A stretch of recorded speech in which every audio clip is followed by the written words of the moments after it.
The video I put up about my experience in the taxi with War Boys seemed to be useful to quite a few people. So I'm hoping that this is going to be useful for similar reasons.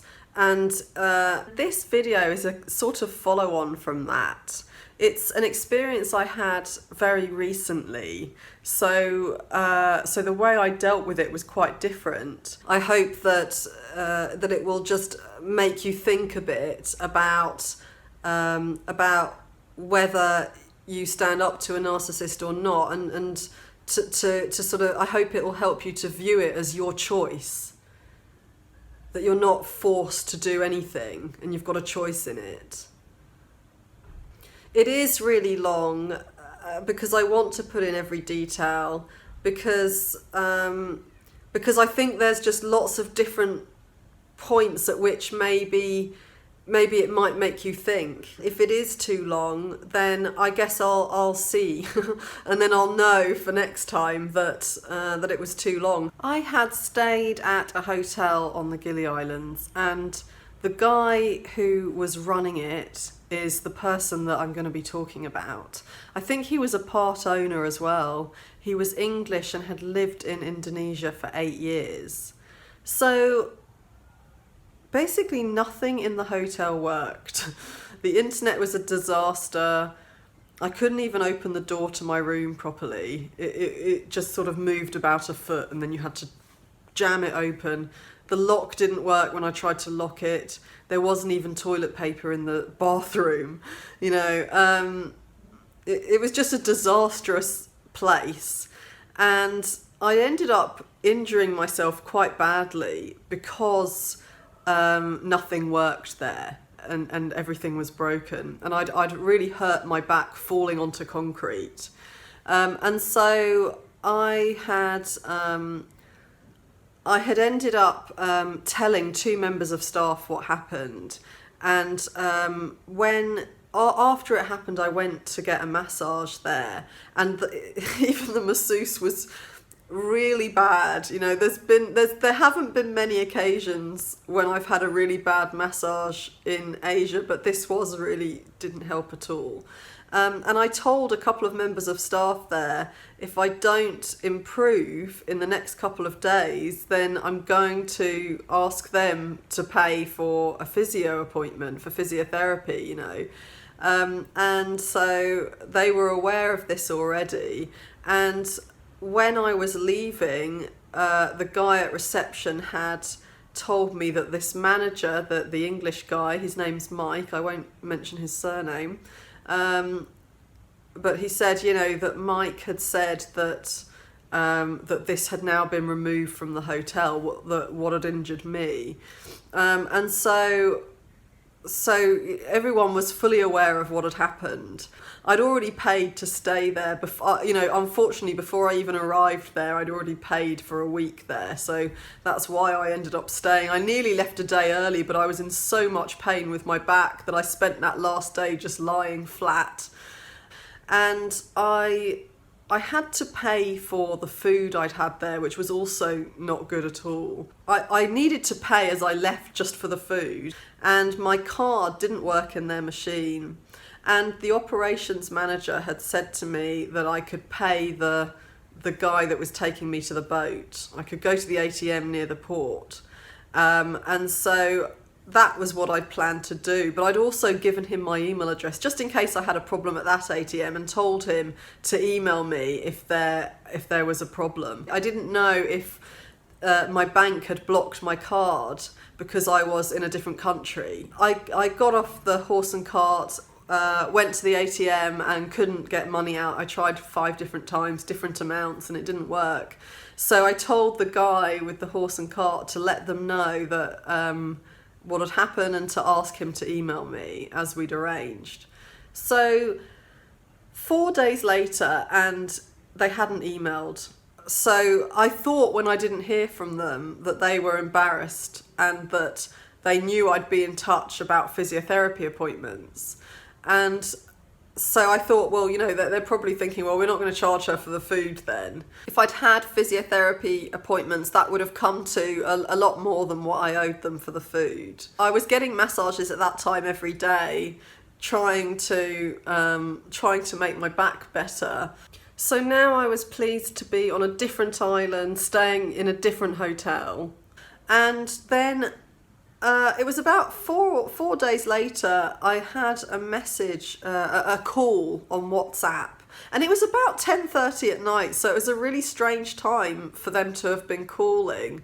And I didn't know who it was. I picked it up and it was the receptionist from the other hotel that I'd left. But before we could say much, he'd passed me on to the manager. So I was passed on to the English guy I didn't know that was going to happen, and suddenly he's shouting down the phone at me, and I had no idea why, but I said to him, I'm not going to speak to you if you're going to shout at me.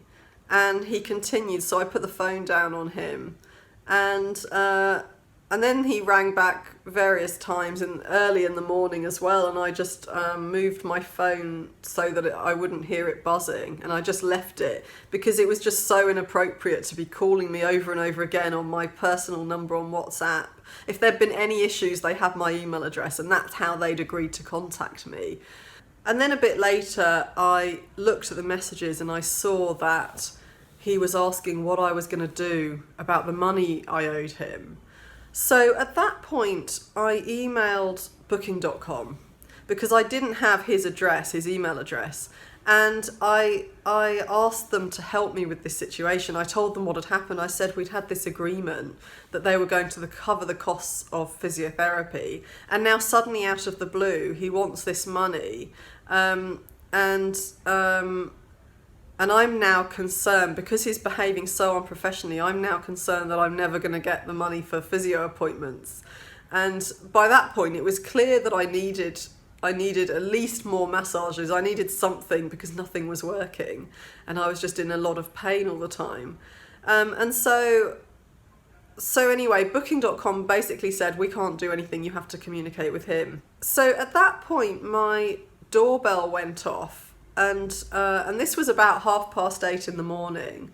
And so I opened the door and the receptionist was there, and she said there's this English guy standing outside the front of the hotel.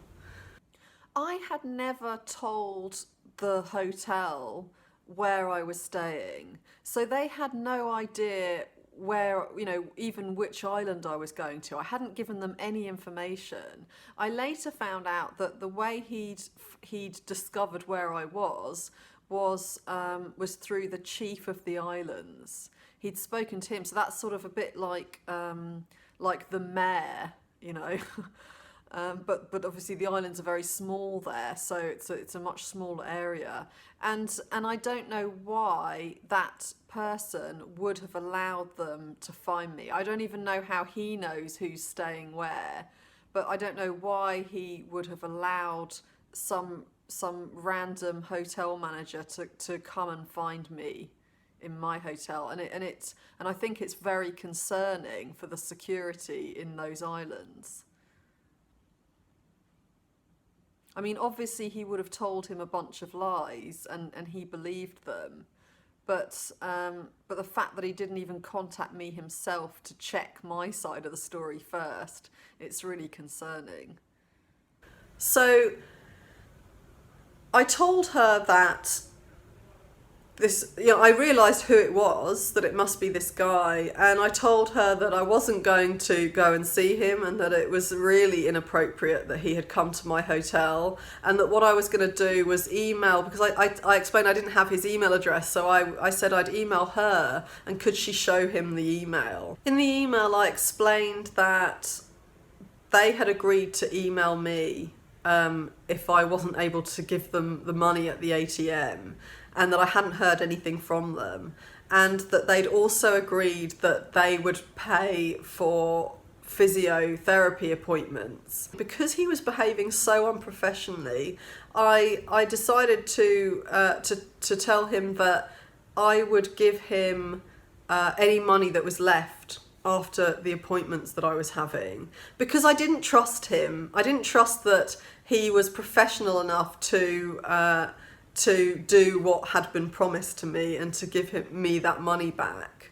If he had never come to my hotel, if they'd sent me an email saying this is the outstanding bill, and I would have replied and said, my back isn't feeling any better, I just want to confirm that you're going to be paying for these physiotherapy or massage appointments.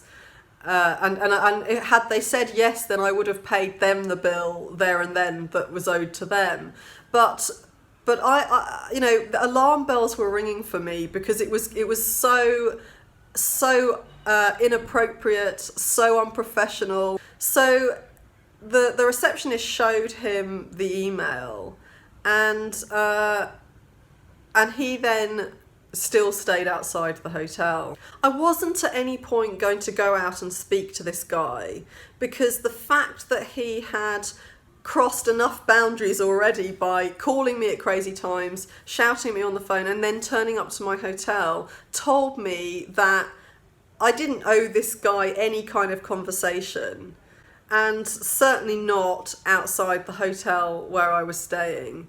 So I stayed in the garden of where I was staying, but then he sent this girl back with a message that he was going to wait all day for me, and he wrote a WhatsApp message saying something about that he was going to call the police if I didn't give him his money. And so I sent another email. I wasn't going to correspond even on WhatsApp because it's too immediate. I blocked him in the end. But I sent an email via this receptionist saying that if he didn't leave the hotel premises, I would be calling the police. And then half an hour later, a policeman showed up. And at first I thought that the receptionist had called him for my benefit, because the manager of this hotel wasn't there. He was away, and the receptionist was this really young girl. She looked about 22 or something, and very small, and Mike, this guy who'd come to stalk me, was really tall and quite a big guy. The receptionist rang the bell. I asked who it was, which I was always doing before I opened it to check it was only her. And she said it was her, so I opened the door and there was a policeman with her. So I let him in and I said, "Oh, thank goodness you're here." And I asked her, did you call him? And she said no, that Mike had called him. So, I just thought, okay, well, fine. I've done absolutely nothing wrong, so this is an opportunity for me to hopefully get rid of this guy. So I told the policeman what had happened, and how, and the fact that this guy was still standing around outside. Now, unfortunately, he didn't actually speak English, so the receptionist had to translate everything, and it was really difficult because not only this, but also there's a lot of corruption in Indonesia, as I was later to find out. And I think that this policeman was going to be paid to do what Mike was telling him. So he wasn't, it turned out that everything I said he just didn't listen to. I asked the receptionist to call her manager, and I spoke to him, and I told him everything that had happened. And I asked him to speak to the policeman for me, and it was really difficult for me because because Mike was standing at the front of the hotel, the policeman was on his side threatening to arrest me. I didn't really know what was going to happen. I didn't know if he would go through with that.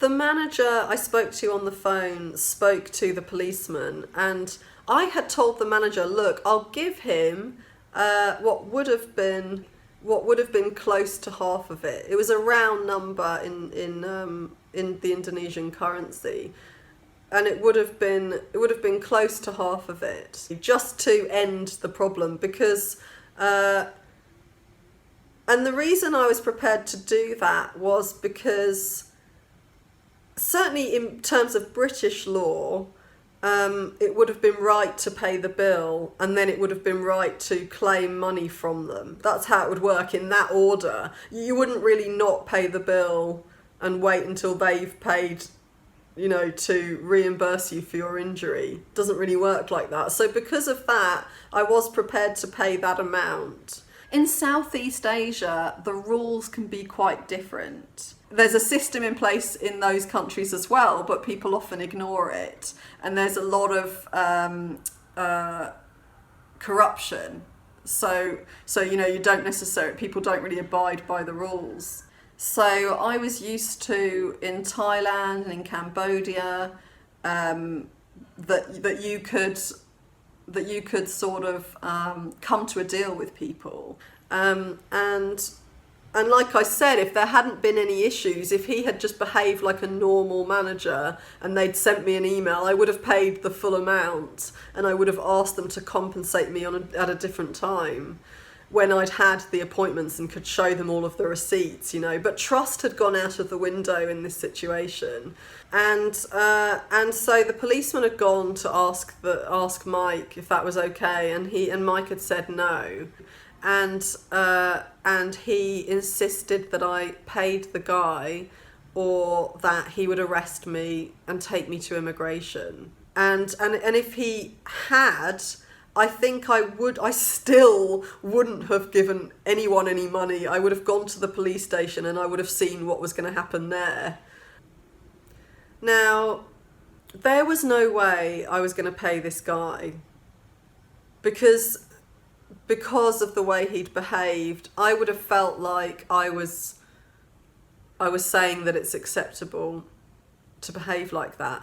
And so I was definitely going to stand my ground. And there was a part of me inside myself that was saying, what are you doing? This guy is a policeman. Obviously, he might well be a corrupted one. Nothing he's saying makes sense, because in a country where people had to stick to the law, there's no way you could be told to leave the country because of a situation like this. So I knew that that this policeman wasn't someone who was sort of standing by the law. I knew what he was saying didn't make sense, and I decided to try to call his bluff. So I just stuck to my ground, and I remained really calm and smiled and just said, I'm not going to pay him. And this went on for about half an hour.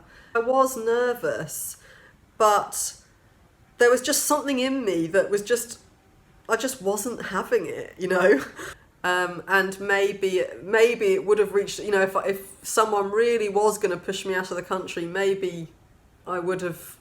I don't actually know what I would have done, but I was just adamant that I wasn't going to budge, and so I did feel intimidated by this policeman, but I didn't show it. And then the receptionist came back and said he'd gone now. And I spoke to her manager again on the phone, and I said, thank you. He told me that Mike had now gone, and so I thought, great, it's all over now. But then a bit later, I came out of my room and saw that he was there again. He was back in reception staring at me. You could see straight ahead where the reception was to where my room was. So I'd then gone back into the room, and at this point I started to feel really stressed, because it felt like it was just not going to end. And because there was no one there to sort of physically stop him from coming to my room. So, I locked the door, obviously, and a bit later the bell rang again, and I asked who it was, and the receptionist said it was her. So I opened the door, but it wasn't just her. it was Mike as well, and he pushed the door, slamming it against the wall, and stormed into my garden. So when he walked into the garden, it might as well have been to my room. Because there was no escape. And it was a very small garden. You can see it actually, it's on one of the videos. He pushed the door open, slammed it against a wall so that it banged and bounced forward, and he walked past me, and he had a sort of swagger about him. He was really enjoying this. And he was talking loudly on the phone about me to somebody. So I obviously felt really anxious. My heart was really racing. He was much taller than me as well, and he was now standing in the middle of the garden right next. It wasn't a big garden, it was very small, and it was right next to my room. The bedroom door was open to the garden, so everything was open, and the bedroom was just surrounded by glass. So there was no way to get away from him apart from to just leave that, to leave the room, to leave the garden, and just to go to reception. So that's what I did. So first of all I left, and then I remembered that my handbag was there, and I really didn't know what level he would stoop to. So I came back and grabbed my handbag. He was distracted on the phone, still basically bitching about me on the phone to someone really loudly. So then I took my bag, and then I raced down to reception, and I didn't know what to do. I didn't know what was going to happen, and I felt scared because there was no one around. And looking back, I really wish that at that point I had left the premises, and just gone to somewhere where there were more tourists. But I didn't know how long he was going to be. I didn't know if he had already started following me towards reception. So I locked myself in and took the key out. And so I was sitting in reception, and that reception was surrounded by glass. So I could see him when he came towards me. And from there on, it just became a lot more stressful.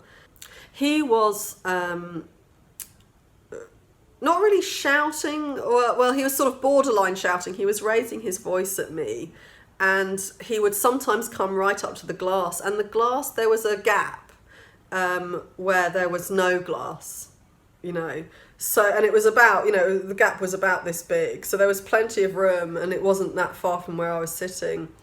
And he sort of, through that, he sort of went like this, through that gap. And he said, he just was just saying, I don't even remember actually. I think I've cut a lot of it out, but he was asking what was I going to do. He was speaking to me in a really aggressive, condescending way. And so I didn't say anything. I didn't look at him. I just sat there. Sometimes I looked at my phone, and I just sat there and waited for him to leave. And I felt very anxious. My heart was racing, And there was this girl. She was so tiny. And that was it. It was just me and this girl, and she was talking to him. And again, in that particular region, men do have authority, and so she was quite. She wasn't telling him to leave or anything like that. It was actually her though that told me to take the key out of the door in case because he could just put his hand through under the glass and take it. Shortly, lots of men arrived and stood outside. He'd called lots of local people, and they were all speaking Indonesian, and they all looked like they agreed with him. He was talking away to them in a kind of like trying to be as obvious as he could to me that he was again bitching about me. And, you know, one of them was saying, "Is she crazy?" You know, speaking some English, so again, intending me to hear it. And where we were was away, you know, it was away from the touristy areas. It was sort of like, it was just a sort of earth path. And in front of us there was sort of the back of some bungalows, but there was really nothing anywhere near. And so all I could do was just sit in that locked room and wait. And so that's what I did.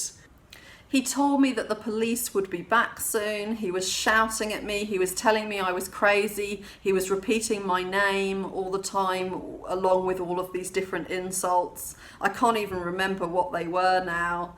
And I think part of the reason was because I just zoned out. I disassociated intentionally, you know, and I'll talk about that a bit later.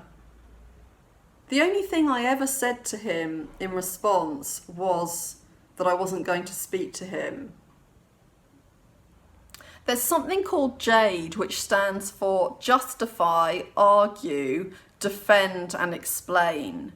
And I suggest that you don't do any of these things with a narcissist, because once you do, you're on the back foot and he has elevated power, because you're losing energy on the situation by doing any of those things, and you're not going to get it back from the narcissist. They're going to get off on the energy that you're using up. You're letting the narcissist see that you're going to lose energy, stress yourself out, and so on, because of something he is saying that's not rational. So in that sense, you know, he will feel like he's winning, and he'll really enjoy that. And you won't get anything from doing any of those things, because the whole point is the narcissist isn't being rational. And I do, again, when I say he, I'm saying it in the old-fashioned way. So he or she, narcissists create arguments that aren't based on anything rational. And so if you treat it like a rational, if you treat what the narcissist says as rational, that's when you drive yourself crazy. I found it really intimidating that all of these men were outside. I think there must have been about, 6 of them outside talking about me, looking at me aggressively through the glass. And so that made me feel really uneasy, you know, and intimidated. And I knew that he was telling them a story that wasn't based on what had really happened. Every now and again I heard something he said that completely just that showed he was intentionally missing out facts. You know, he was saying that I hadn't had an accident, hadn't fallen, and so on. So there was definitely nothing. Despite this situation, I knew that I wasn't going to give him any money. Now it was at a point where I would go through with what I'd originally offered, partly because I felt like it made me look reasonable in that situation. Not to him, but just to anyone else who was involved with the situation. I knew that by offering that and by explaining the situation, I didn't look unreasonable. Especially because there, things do work differently. Everything is more casual. It's more about just reaching a deal. So I knew that anybody who did know the true facts wouldn't find my story unreasonable. And I knew that he was lying and being dishonest. I was aware that there was a group of people who were being fed lies about me, and that was the only information they had about me, and that they may well be believing what they were hearing. I mean, the way that some of them were acting, it looked like they definitely believed it. I mean, one of them I remember was saying, "Why, is she crazy?" You know, and so I had to accept that that Jade, that also can be relevant to people who the narcissist has spoken to, flying monkeys who are prepared to do their work for them. There's no point, again, in justifying yourself to those people. And even people who are not intentionally being flying monkeys, just people who believe what the narcissist has told them, they're going to get suspicious if you seem really defensive. You're going to look like you've done something and you're guilty. So there's really no point in trying too hard to convince anyone of anything in a situation like that. Sometimes you just have to cut your losses and think, okay, they think I'm crazy. Just let them think that. You know what's true. So in that situation, I knew what the reality of the situation was. And I knew also that he was ticking all of the boxes of being a narcissist. So I was just kind of watching, oh, okay, there's triangulation, tick, and I didn't do anything until somebody came to me and asked me what happened. And then, and Mike wasn't there at the time. And so then I told him what happened. And I didn't try too hard to convince him. I just told him what had happened in a calm way and left it up to him to make his mind up about who he was going to believe. But also this guy had made himself look like a completely irrational person anyway, because another thing he'd done was he'd come up to the window to taunt me, and there was a gap under the window that you could easily fit your arm through, and that's what he'd done. So he'd reached through and taken my mobile phone from the desk in the reception's office.